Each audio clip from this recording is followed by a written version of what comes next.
Baliw ka ba Franco, nasa opisina mo tayo, sagot ko sa kanya. I don't care, we can lock the door, he said and winked. Seryoso ka ba talaga dyan sa sinasabi mo? Nahihiyang tanong ko sa kanya. Yeah, I'm kinda want babe, masyado kang sexy sa suot mo ngayon, gustong gusto mo pa naman lagi kang naka-pencil skirt, sabi nito at tumingin sa akin. Palagi naman akong naka-pencil skirt sagot ko sa kanya. Kaya nga lagi kang sexy, lagi rin akong ano. Alam mo ba nung una kitang nakita sa kumpanya ni Adrian ay pang-upo mo agad ang lagi kong tinitingnan. You have a big round butt, osel nito at nag-lip bite pa. Bakit ba siya ganyan? Manyak ka na pala talaga simula noon. Osel ko. Ikaw lang naman ang rason bakit ako pabalik-balik doon sa opisina ni Adrian Sige na babe, lock the door, utos nito sa akin. Franco is so kinky. Nag-iisip ba siya? I didn't protest and locked the door. Ayokong magsinungaling sa sarili ko, dahil alam ko namang nag-enjoy ako, kapag ginagawa namin ni Franco iyon. Come here. He tapped his lap telling me to sit down. Umupo naman ako sa lap niya, at agad niya akong hinela para halikan. He pulled me for a kiss at nandun na naman ang kuryente dumadaloy sa katawan ko. Napabulong ako habang naghahalikan kami. He explored my mouth and I held his neck for assistance. Mabilis niyang pinasok ang kamay niya sa damit ko and he unhooked my brassiere like an expert. I breathed in his mouth when he pinched my little raisin softly. Bumaba ang mga halik niya sa leeg ko and I tilted my head to give me access, habang dinadama niya pa rin ang chest ko. I heard him. Nasasayahan ako kapag naririnig ko si Franco na bumubulong, dahil ibig sabihin nun nagugustuhan niya ang ginagawa ko. Pinutol ko ang paghahalikan namin, at agad niya naman akong tinignan. Why is there anything wrong? Hindi ko siya sinagot bagkus ay lumuhad ako sa sahig. Hindi naman masakit sa tuhod dahil may carpet naman ang sahig. I saw Franco gulp multiple times. Are you gonna do it? Tanong nito sa akin at tumango ako. Are you sure babe? Baka ayaw mo, don't force yourself, nag-aalalang tanong nito. No, it's okay, I want to try this. Gusto ko rin gawin mo yan sa akin pero naisip ko na baka hindi mo magustuhan, sabi nito. It's okay, I want to try this but I'm sorry if hindi ako marunong. Tumingin siya sa akin and I also looked at him while I'm working. Don't look at me like that, you'll love me even more. Tiningnan ko ang reaksyon sa mukha ni Franco, at kita kong nasasayahan siya kaya naman mas. Ginalingan ko. He combed my hair and guided me. I'm sorry babe, are you okay? Tanong sa akin ni Franco. Tumango naman ako sa kanya at naglinis ako. Are you disgusted? Tanong nito sa akin. What? Of course not, bakit naman ako mandidiri? Sagot ko sa kanya. I saw a playful smile in his face, at kitang-kita ko ang pagkalma niya na hindi pa kumakalma at alam ko na anong ibig niyang sabihin. It's my turn now, osel nito. Pinatayo niya ako at pinatalikod. He embraced me in his office table. Okay lang ba itong gagawin ko sa'yo babe? Tanong niya at tumango naman ako. I love you babe, bulong nito sa may tenga ko. Franco, osel ko sa kanya. Bigla itong huminto sa ginagawa. He immediately cleared his office table. Basta-basta niya nalang inihulog ang mga papeles doon at agad akong pinahiga paarap. Mababaliw na ako Franco. Nagpalitan lang kami ng ingay dahil sa ginagawa namin. Nang inag ang tuhod ko dahil sa pagod. He kissed my forehead and slowly embraced me. I love you babe, bulong nito sa akin. I love you too, bulong ko rin sa kanya. Nanghihina pa ang tuhod ko kaya naman hindi ako agad-agad tumayo.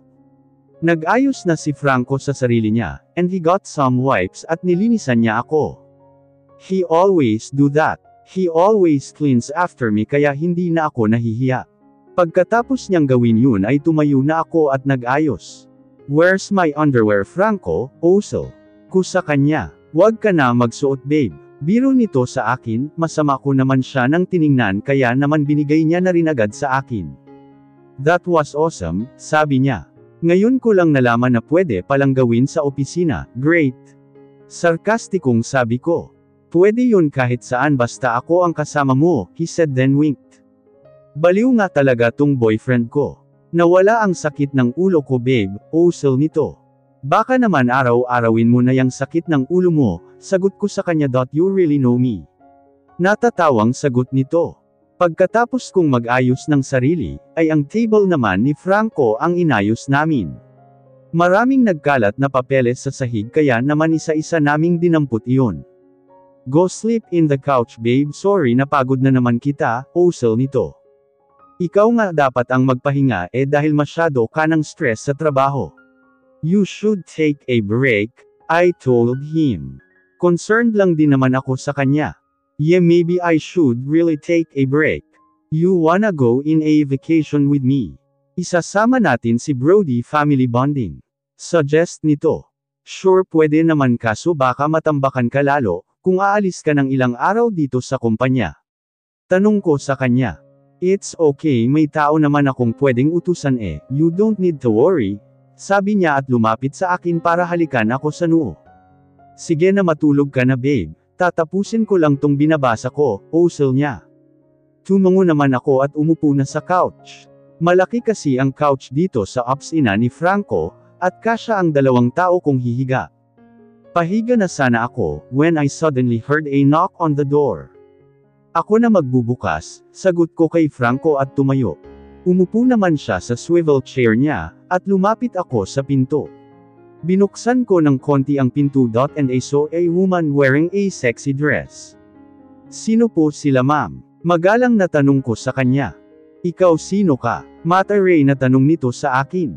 Bagong secretary po, sagot ko, whatever hindi naman nagha-hire ng babaeng secretary si Franco. Anyways where is he? Sagot nito na parang naiinis na sa akin.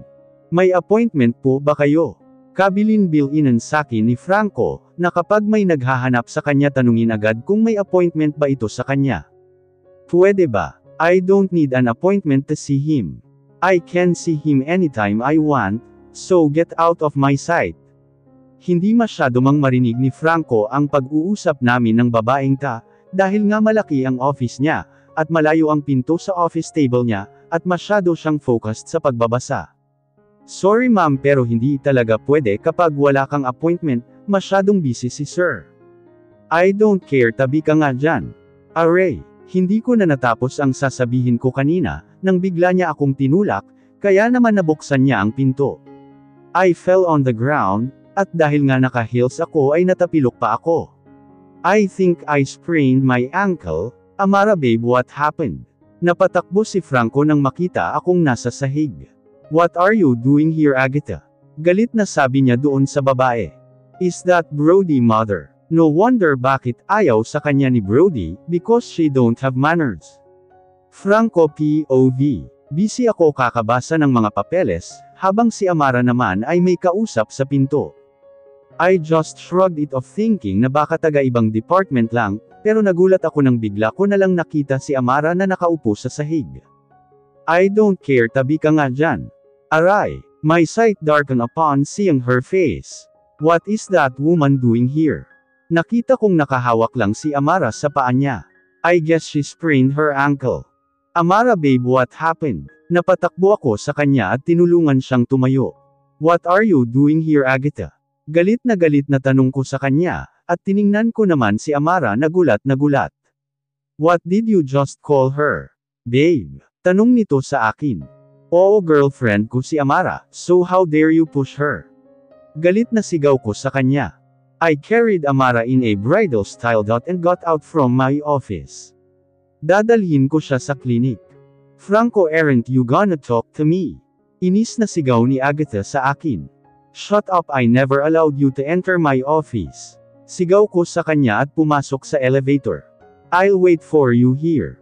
Habol niya bago pa man sumara ang elevator. I'm sorry about that babe, paumanhin ko sa kanya. Okay lang, nagulat lang talaga ako sa ginawa niya.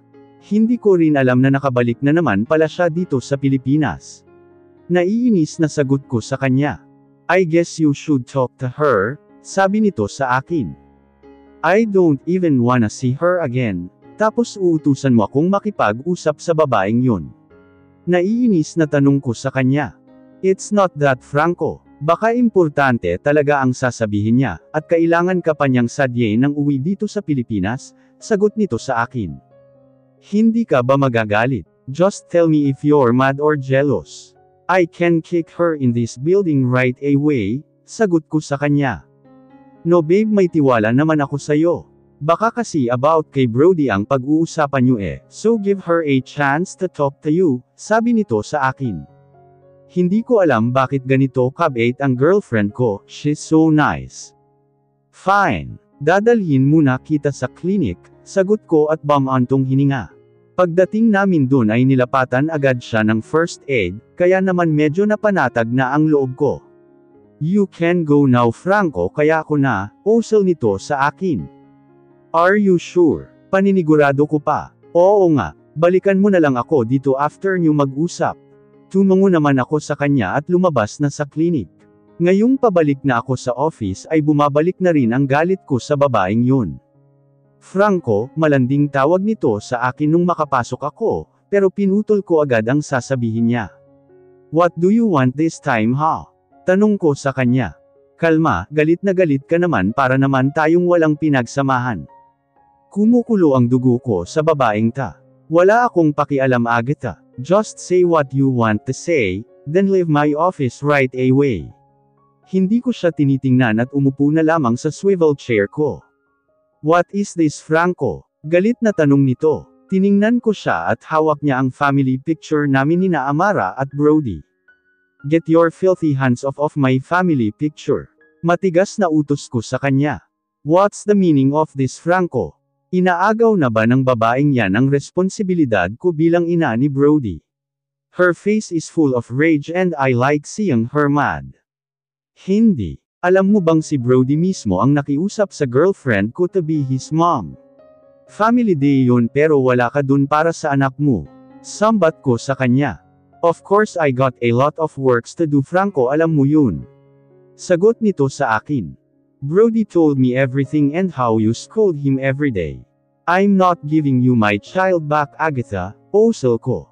Tumawa naman siya na parang praning, habang binabalik ang picture frame sa ibabaw ng mesa ko. What's so funny? Tanong ko. Do you know why I'm here? Because finally Franco we will be a happy family, usal nito sa akin. Kumunat naman ang noo ko dahil sa sinabi niya. Ha, you wish, sagot ko. In case you didn't know Franco, your mother called me. Mama said na inaayos na ang engagement party natin, so you better spend time with your cheap girlfriend. Ano na naman bang paandar ta? Wala akong pakialam Agatha, hindi ako magpapa-engage sa'yo, so please leave my office now. Inis na inis naman siyang tumingin sa akin, at padabog na umalis sa opisina ko. Sino ba sila para utusan ako kung kanino ako magpapakasal? I got my phone and dialed my mom's number. Hello anak. Sagot nito sa kabilang linya. Mom, ano na namang paandar ito? Agatha went to my office and said there will be an engagement party. Inis na sabi ko sa kanya. Calm down anak, there's nothing wrong with it, usal nito. Really mom? There's nothing wrong. Of there is. My girlfriend ako mom, respeto naman, inis na sagot ko sa kanya. No, you need to do this for the company Franco. Alam mo namang mamanahin mo na ang ospital ko, and you know the deal. Kailangan may asawa at anak ka na. And Agatha will be a good wife for you, lalo na't may anak na kayong dalawa. Napahilamos ako sa mukha ko. Dahil sa sinabi ni mom. Bakit ba napakatigas ng ulo niya? Mom, ayoko. I don't need your hospital. I have my own company. My girlfriend ako mom, for Pete's sake. Hindi ko naman pwedeng hiwalayan ang girlfriend ko, dahil lang sa ipapa-engage niyo ako sa ex ko. You what Agatha did to me? She cheated. Sagot ko. Yeah I know, but nagbago na si Agatha anak. Kita mo naman umuwi pa talaga siya dito sa Pilipinas just to see you. Lumalaki na si Brody, he needs a stable family. Kumbansi nito sa akin. No mom. Brody understands our situation. In fact gustong-gusto niya si Amara kesa kay Agatha. Frustrated na sagot ko. Well, baka naman bani-brainwash ng girlfriend mo si Brody. I don't like that girl for you, hindi ko nga yan kilala eh. Saang pamilya ba nagmula yang babaeng yan? Striktong tanong nito. Amara is a simple girl mom. Hindi sila mayaman and I love her so much. Sagot ko, kita mo na. Di ba sabi ko piliin mo yung magiging girlfriend mo? Ano ginayuma ka ba ng babaeng yan? She's a gold digger Franco, I can tell that. Ano bang madalas habol ng mga mahihirap di ba pera? Doon na talaga ako napuno. How can they judge Amara that fast? They didn't even know her. Mom, kahit isang beses hindi pa nanghingi sa akin ng kung ano si Amara.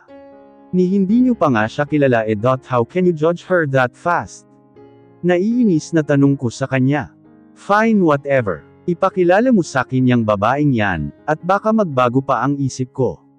Pero kung hindi, you have no other choice but to marry Agatha. Dapat dati pa naman talaga kayo ikakasal eh. Hindi ko na pinatapos ang nanay ko sa sasabihin niya, at I immediately cut the call. I don't get it, bakit ganun na lang siya kung makapag-judge sa ibang tao. Umalis ako sa opisina ko at bumalik sa klinik. Nakita ko doon si Amara na nakahiga. Hi, kamusta? She showed me her smile. Paano nila nasasabihan ng masama ang babaeng ta na walang ibang ginawa, kundi ang mahalin kami ng anak ko? Bagay na hindi nagawa ni Agatha sa amin. It's fine. Naiinis lang ako sa babaeng yun, honest na sagot ko. Pero nag-usap naman kayo diba? Tanong nito sa akin. Nakipag-usap naman ako sa kanya. How's your feet babe? Tanong ko para ma-change yung topic. Okay naman. Hindi naman masyadong masakit, baka nabigla lang ako kanina naka-heels kasi ako, kaya ang bilis ko na outbalance, sagot niya habang ginagalaw-galaw ang isa niyang paa. You wanna eat? Ay ako sa kanya. Gusto kong lumabas kasama siya para lumamig ang ulo ko. Okay lang din naman babe. Wala ka na bang gagawin? Tanong nito sa akin. Gusto kong kumain kasama ka, sabi ko sa kanya. Ayan na naman ang pamumula ng pisngi niya, na ikinakatuwa ko. Saan tayo kakain? Tanong nito sa akin. Kahit saan, sagot ko sa kanya. Napagpasyahan naming sa isang pizza house na lang kumain, para mabilis kaming makabalik sa kumpanya.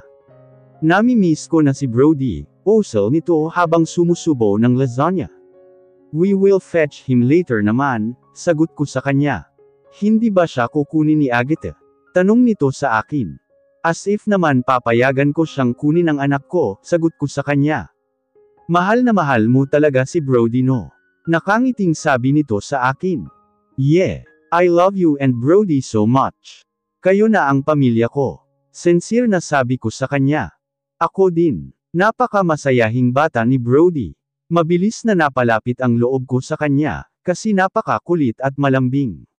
Kinabahan nga ako na baka kunin na siya ni Agatha, pero syempre anak niya naman si Brody kaya may karapatan pa rin siya.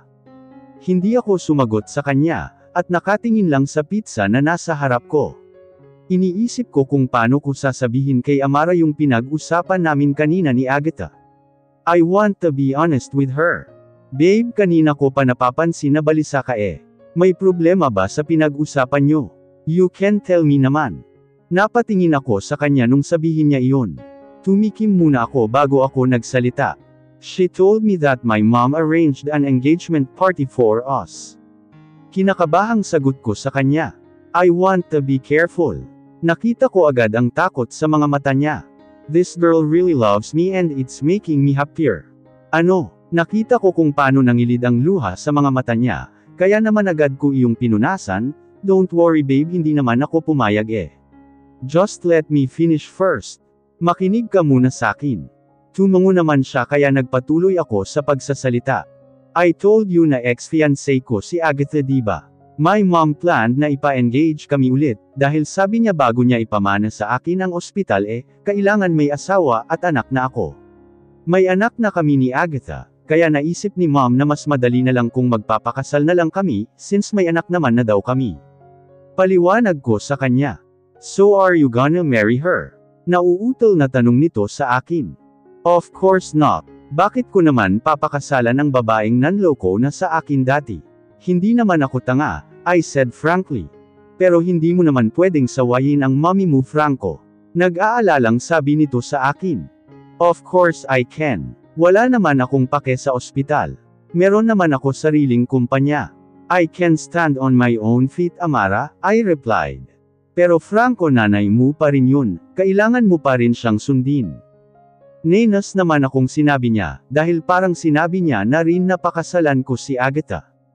Alam mo babe naiinis ako sa'yo, dahil parang sinasabi mo na rin na pakasalan ko si Agatha, sabi ko. Hindi naman sa ganun. Ayoko namang ibigay ka sa babaeng yun kasi akin ka na ngayon.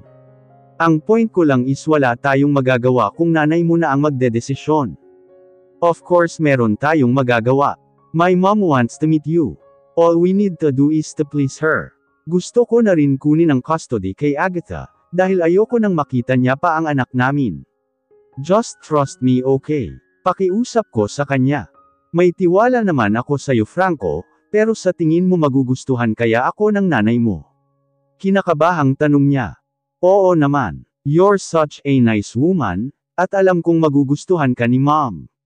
Pero kung hindi, hindi pa rin niya ako makukumbansi na pakasalanan ng babaeng yun. Paninigurado ko sa kanya. Natatakot ako Franco. Napatingin ako sa mga mata niya nang sabihin niya yun. Bakit ka naman natatakot? Tanong ko sa kanya. Natatakot ako na baka mawala ka sakin. Napangiti ako sa sinabi niyang yun, kaya naman inabot ko ang kamay niya na nakapatong sa ibabaw ng mesa. I know, you really love me right? Huwag ka mag-alala babe dahil ayoko rin naman na mawala ka. We can get married anytime soon. Gusto kitang pakasalan bago pa man nila ako ipa-engage sa babaeng yun. Wala silang magagawa, sabi ko sa kanya.